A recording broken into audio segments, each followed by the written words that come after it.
Antes de começar, quero dar as boas-vindas a todos os países que neste momento estão nos escutando. Sejam bem-vindos. Quero dizer-lhes que o que você vai escutar é uma mensagem que está depois da cruz, não antes da cruz. Assim que convide a seus amigos, familiares, e anotem, ou se possível grave, porque o que vai escutar pode mudar suas vidas em uma forma maravilhosa. Bem-vindos a nosso programa de televisão. Graças.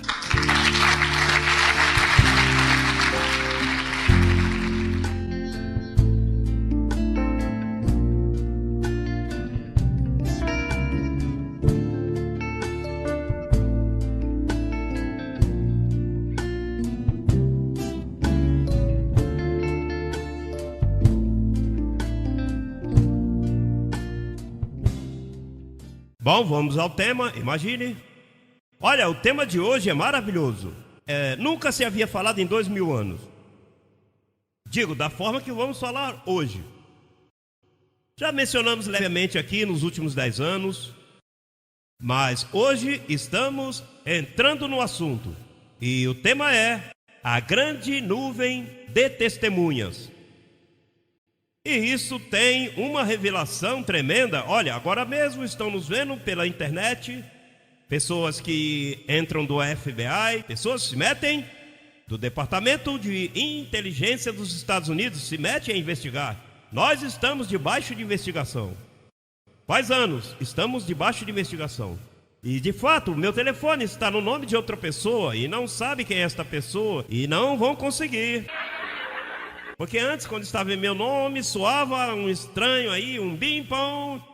Ei, o que acontece? Parece uma máquina dessa eletrônica. Mas estamos debaixo de investigação e é bom que nos investiguem.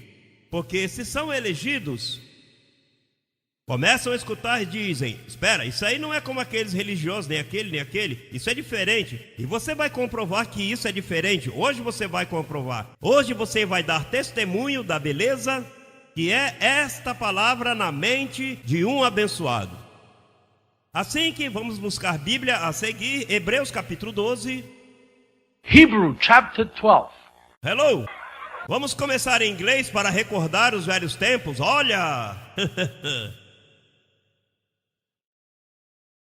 Bom, eu comecei pregando em inglês, mas depois me trouxeram o espanhol. Parece que Deus fala espanhol, não? Parece que esse é o idioma que ele mais ama.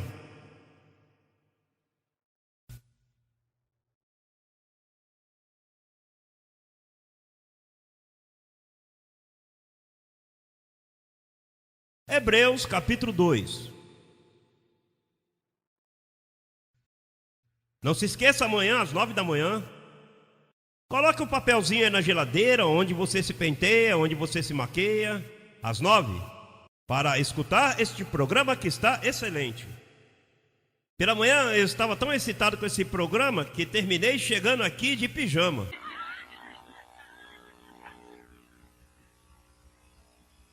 Diz o verso 1: portanto, nós também, tendo ao nosso derredor tão grande, olha, os escolhidos são muitos, tão grande nuvem de testemunhas, despojemo-nos de todo o peso e do pecado que nos assedia. Os pecadores que nos assediam, porque você não está em pecado, o teu pecado já foi tirado. De todo o peso, essas coisas que te trazem preocupações, que você segue se metendo num problema e no outro. E diz: até quando eu vou levar este peso que tem ao meu redor? Quero resolver, quero sair do problema, não? Que bom é sair de coisas que te molestam, verdade que sim. E as vai eliminando até que tudo fica aliviadinho. Depois levanta tranquilo, planifica com mais tempo. Não se meta mais em problemas. Todo o peso do pecado que nos assedia e corramos com paciência. Olha, tem que correr com paciência. Isso não é apurado. Olha que eu tenho que esperar por um abençoado 4 anos escutando, e quando entra, fazem o sinal da cruz. Imagine quanto que eu tenho que esperar por um. No sistema por aí chegam por montões, mas aqui eu tenho que esperar com paciência. Esta é uma carreira que eu tenho que correr com paciência. 18 anos para ter a vocês. Digo, e os de fora? Já se multiplicaram muitos, não? Por fora são milhares e milhares de pessoas cortados por esta palavra. Panamá está forrado de literatura por todas as partes. Já no Panamá estão dizendo, que é isto? O aeroporto por esses dias vai estar... Todo mundo vai se inteirar o que é Crescendo em Graça. Então isto é uma questão de paciência. Isso não é nada apurado. Aqui você não pode fazer nada apurado. O que você não entende hoje, não se apresse. Porque Deus um dia vai te dizer, tem que ver. Até que passe a leve. Coloque no departamento de espera, logo entende uma coisa, logo outra. Com calma, porque Deus está tratando contigo. Diz, e corramos com paciência a carreira que temos por diante. Assim que temos ao nosso derredor, as pessoas que morrem não vão para nuvens bem altas, elevadas. As pessoas que morrem, simplesmente que ao tirar-lhe o corpo, ficam aqui na terra, em espírito. Seu espírito está, como diz aí, ao nosso derredor do quê? Ao nosso derredor? Eles gostam de ver aos abençoados dizendo, abençoado e completos. O diabo foi destruído. Estou limpo, sem mancha, não me falta. Eles gostam tanto ao nosso derredor, por quê? Eles gostam de escutar a palavra do Senhor, porque eles são testemunhas, estão se educando agora. Com o que nós ensinamos, eles se educam. Eu imagino que essas cadeiras, será que aqui há cadeiras vazias porque eles se sentam? Bom, eu não sei se eles precisam sentar, mas estão ao nosso derredor e são testemunhas. Testemunha é um que busca evidência. Agora veja, estas testemunhas são as mesmas nesse mesmo capítulo do verso 22. Porque recorde que isso tem um contexto. Veja o verso 22 o que diz. Deste mesmo capítulo. Senão que vos haveis acercados ao monte de Sião, a cidade do Deus vivo. Isto é uma cidade, porque é uma nuvem grande. A palavra nuvem implica que as nuvens se veem, são grandes. E no passado, quando não havia asfalto, pavimentos, e se reuniam, por exemplo, uma multidão de 5.000 pessoas, levantavam a poeira, porque havia muita poeira e levantavam uma nuvem. Então se dizia, olha, está vindo um monte de gente por aí, veja a poeira que levantou. Era uma nuvem de poeira. Acontece que isso é uma nuvem de testemunhas, não de poeira. De testemunhas, diga, de testemunhas. Então Paulo disse que essa nuvem de testemunhas também existe. Disse, a companhia, verso 22. Senão que vos haveis acercado ao monte de Sião, a cidade do Deus vivo, Jerusalém, não a terrenal, senão qual? A celestial, a companhia de muitos milhares de anjos, milhares. A congregação dos primogênitos que estão inscritos nos céus. A Deus, o juiz de todos, aos espíritos dos justos feitos perfeitos. Espíritos o quê? Feitos o quê? Aonde perderam sua perfeição? Quando lhe deram corpo. E onde adquiriram sua perfeição? Quando foram iluminados. Você é um espírito justo feito perfeito. Seguro que você ainda tem corpo, mas os que morreram perdem o corpo. E então, isto é uma congregação de espíritos. Com isso que estamos tratando. Isso não é qualquer igrejinha de aleluia e passa por aqui, manda fogo, Senhor. Não, isto é uma educação. Imagine-te, as coisas que estamos falando aqui têm um peso tremendo. Por isso, esses teólogos não entendem, dizem que somos loucos. Complicada essa gente. E o grande é que quando olham sua Bíblia, olha, aí diz.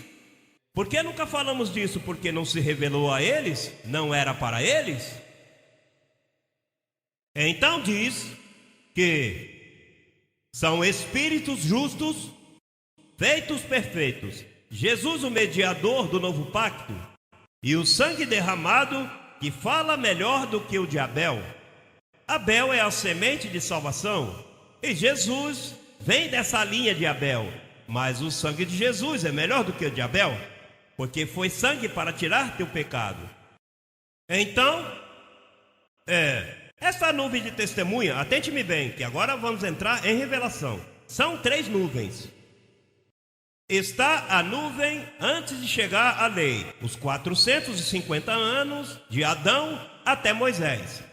Aí morreram um sem números de pessoas onde não havia lei, mas que morriam e, como eram escolhidos, formavam uma nuvem de testemunhas, mas sem conhecimento da lei, como nosso pai Abraão, que quando morreu não existia lei. Logo vem a segunda nuvem, que é desde Moisés até Jesus Cristo, aonde os que morriam pensando que iam ser condenados, porque ninguém pôde cumprir a lei, ninguém. Veja que Cristo teve que vir a cumprir a lei, porque ninguém havia podido cumpri-la. Por isso foi que ele morreu, porque ninguém pôde cumprir este pacto.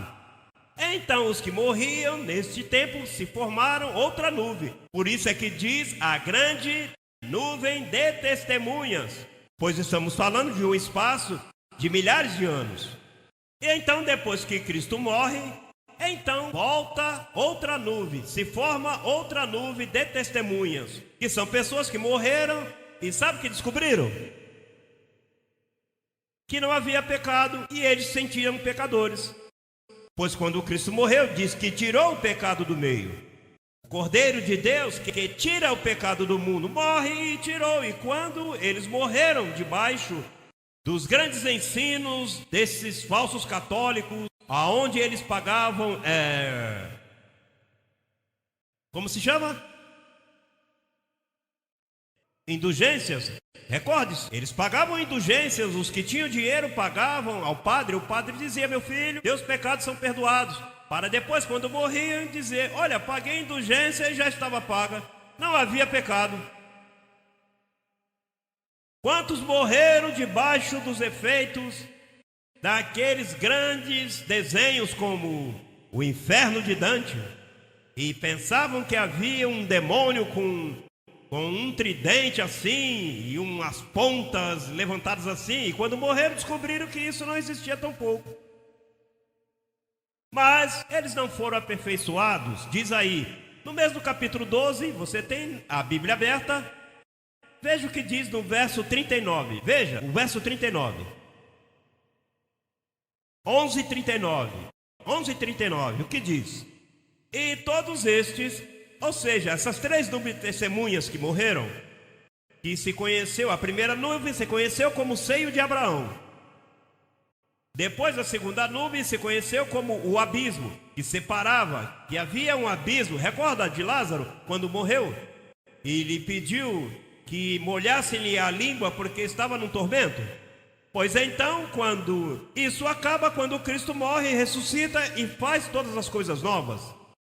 Então diz: e todos estes, ainda que alcançaram bom testemunho mediante a fé, não receberam o prometido. Todos esses profetas, todos morreram e não receberam nada. Simplesmente se iam a nuvem ao seio de Abraão esperar em espírito. Eu imagino que estavam aborrecidos em espírito, pois não receberam o prometido. Veja o que diz: e não receberam o prometido, provendo Deus alguma coisa melhor para nós, depois da cruz. Disse: para que não fossem eles aperfeiçoados à parte de nós. Foram aperfeiçoados eles? Claro.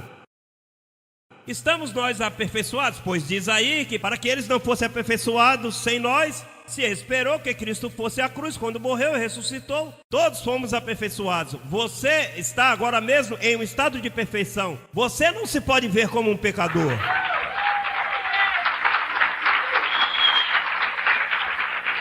Se você se vê como um pecador, está perdendo tempo. Ou se quer considerar-se pecador e sente-te culpado, Deus meu, pois quando morre, você vai descobrir que não havia nada. Todos imaginam assim. Você sabe os pastores que estão abusando das ovelhas por aí? Olha, eu fui numa campanha em Boston, onde havia um evangelista bem conhecido e um teatro cheio assim. Então disse, irmão, olha, eu vou orar agora e eu vou sacar os demônios dessa senhora. E o que estiver frio, quando eu expulse, se você estiver frio, o demônio vai entrar em você. E eu me escondi debaixo de um piano.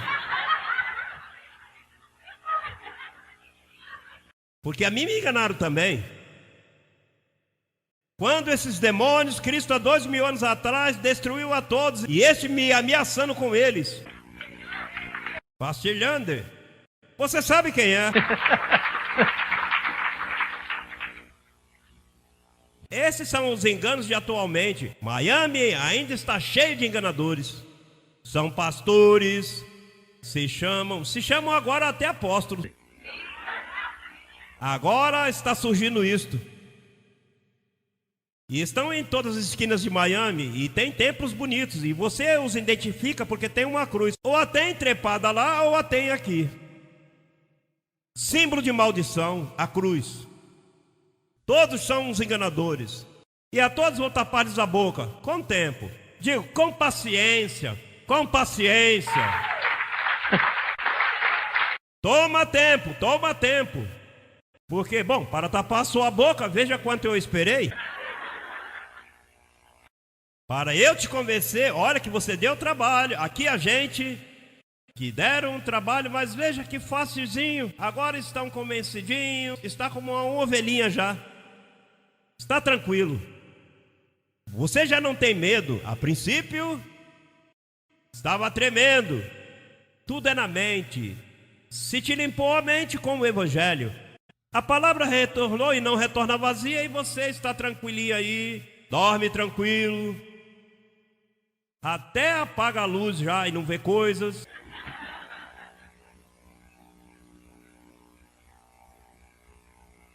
Então, diz aqui que quando uma pessoa morre, escute isso. Te interessa a vida depois da morte? Quando uma pessoa morre, depois que Cristo ressuscitou, logo morre. Imediatamente tem entrada a nuvem de testemunhas. Seu espírito sai do corpo, te queima o corpo, te cremam. Como é que é isso? Ou te enterram e apodrece os ossos e o corpo, mas o teu espírito imediatamente se separa e vai à nuvem de testemunhas. Por lá pegam uma missa e fazem missa do galo, missa de não sei o que, e depois e que tem que intervir, uma intervenção aí que fazem para que teu espírito se limpe. O católico diz, não, tem que ir ao purgatório, Cristo não fez o suficiente, tem que expurgar teus pecados ainda, te mente. O pastor evangélico diz, bom, eu não sei se está no céu porque eu vi fazendo isto. E a probabilidade que antes de morrer, esses pastores às vezes fez algo e não se sabe se o pastor está também no céu porque a ele passou algo. Mas a verdade bíblica é que logo um espírito sai do corpo e vai à nuvem de testemunhas, conhecido como paraíso, onde levaram o ladrão. Que bom, esse sim que tem um bom testemunho. O ladrão, Cristo lhe disse, hoje vai estar comigo no paraíso. E tudo isso que ficou para trás, porque eu fiz aqui em Jerusalém, olha, que eu roubei. Bom, isso foi em carne e isso você já pagou. Olha só, onde é que você está? Você está de férias ou está numa cruz morrendo? Porque tudo que você semeia, você colhe.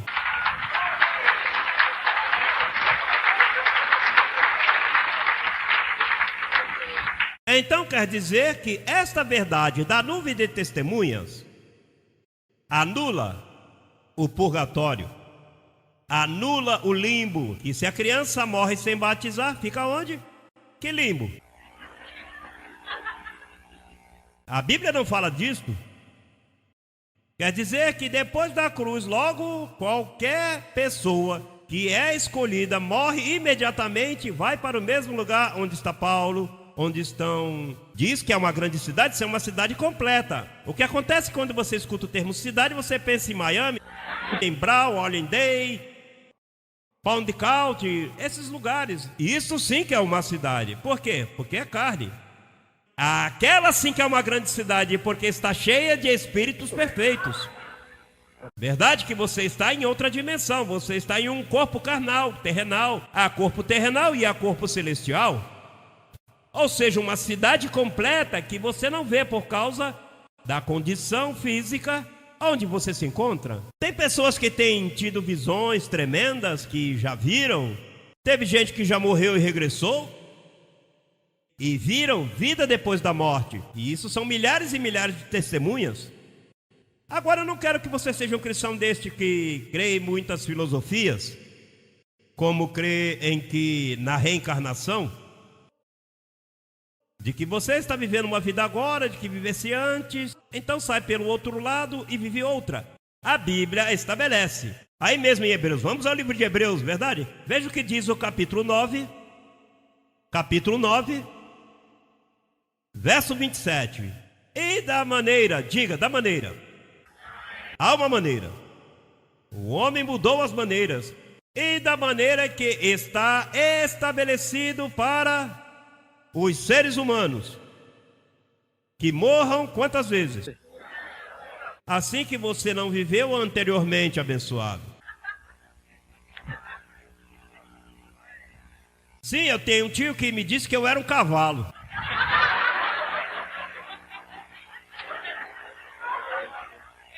E eu vivia em outra geração, pois isso é mentira, está estabelecido.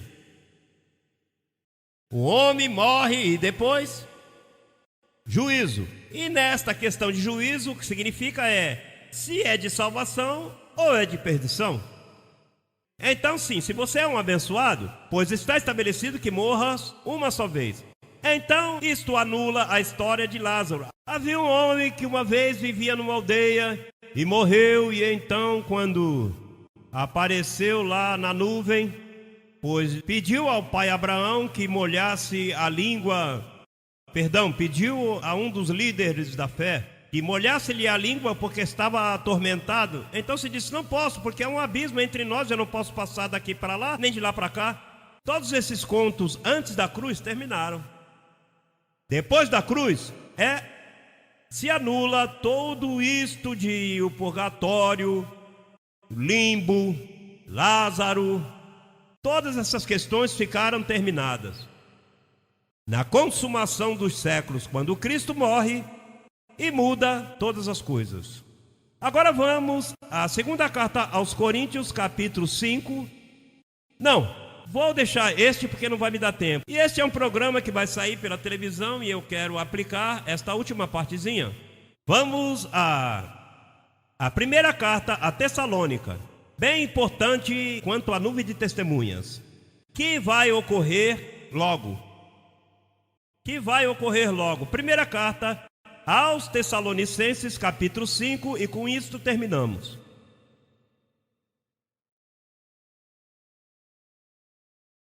E eu espero que os que estão me vendo pela internet, pela televisão, escutando por rádio, sejam honestos e olhem suas Bíblias para ver se isso que eu digo está aí. Para que corrijam o que creram no passado. Sem dúvida, creram em coisas que ensinaram aos seus avós, a seus pais, que não têm base bíblica, que Deus não vai respaldar você nisso. Você pode morrer com todos os ensinos de seus pais e seus avós antigos e você não vai para lugar nenhum com isso. Isso é uma advertência. Então, primeira carta a Tessalônica, no capítulo 4, verso 13, e com isso terminamos. Diga, o tema, a vinda do Senhor. Veja o que diz. Tampouco queremos, irmãos, que ignoreis acerca dos que dormem. Paulo usa o termo dormir aos que morrem, porque ele sabe que já não há morte. Cristo tirou a morte e trouxe a imortalidade, para que não se entristeçais como os outros que não têm esperança. Olha, você já viu o nosso funeral como é diferente no cemitério? Aí não há tristeza. Há certa dor, mas a passamos. No funeral passamos as dorzinhas, mas logo enterramos, ficamos tranquilos. Em nossos funerais não tem isso, eu vou me jogar. Ei! Não. Porque há conhecimento e o conhecimento dita tudo isto. Agora, se você convida um familiar que não tem esse conhecimento, vocês veem que aí fazem uma miséria. Por não entender, porque estão tristes. Mas Paulo te escreve para que não se entristeça como os demais, que não têm esperança. Diga, eu tenho esperança. Sim, quando morre aí, esse teu familiar, fique chorando aí sem esperança. Por quê? Verso 14, porque se cremos, isso é, se cremos, você crê? Se cremos que Jesus morreu e ressuscitou, assim também trará Deus com Jesus aos que dormiram com ele, nele. Pelo qual dizemos isto em palavras do Senhor, que nós que vivemos, que haveremos ficado até a vinda do Senhor, não precederemos aos que dormiram, porque o Senhor mesmo, com voz de mando, com voz de arcanjo e com trombeta de Deus, falando de agora, com trombeta de Deus descerá do céu, e os mortos em Cristo ressuscitarão primeiro. Logo nós, os do ministério Crescer em Graça, os que vivemos, os que temos ficado, seremos arrebatados juntamente com ele nas 3 nuvens. Veja aí. Nas nuvens, para receber ao Senhor no ar. A palavra ar é ambiente. Ar, ambiente. Porque no ar não, no ar estão os aviões, os pássaros. No ar, para receber ao Senhor no ar. E assim estaremos sempre com o Senhor. Portanto, confundi-vos uns aos outros com estas palavras. Que diz? Alentai-vos, abençoados. O que acontece? Você vai se confundir. Se esse é um material de escola dominical, isso é de criança. Isso é para que você o maneje assim, não é para que você se confunda. Se você se confunde, é que você é um ser abusado. Tem que te levar num departamento por aí de abusos espirituais. Não. Ovelhas abusadas. Lana Bills. Levar-te ao departamento de Lana Bills. Abuso de ovelhas. Que te trituraram a mente com missa, com rosário, com novenário, com quanto engano religioso desses romanos. E logo você fosse aos evangélicos. Chegaste à porta da confusão e te confundiram. Mas agora chegou ao redil das ovelhas. Vamos estar de pé. Saúde a teu irmão abençoado.